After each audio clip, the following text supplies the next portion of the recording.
माणूस तर आतापर्यंत गुलामगिरीतून मुक्त होण्यासाठी लढत होता. मान सन्मान, मूलभूत हक्क यासाठी झगडत होता. मानवी मूल्य आणि तत्वांना जपत होता. मग तोच माणूस खरेदी विक्रीची वस्तू कसा बनला? मनुष्याच्या मुक्ततेला जागतिकीकरणाने भ्रमित केलं. नाव किती सुंदर, संकल्पना किती सुंदर.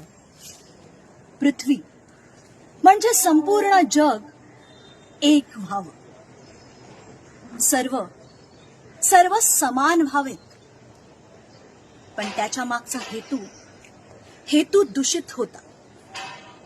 जागतिकीकरणाने सर्वांना समान करण्याऐवजी प्रत्येकाला सामान बनवलं. सामान आणि माणसाला वस्तूत बदललं.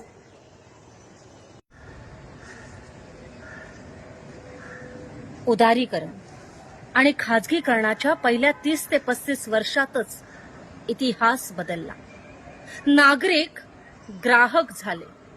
ग्राहक खरेदी विक्री करणारे देह झाले आणि माणूस नाहीसा झाला.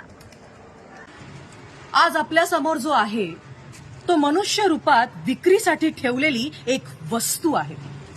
आज जगात असं कोणीच नाही जो विकला जाऊ शकत नाही.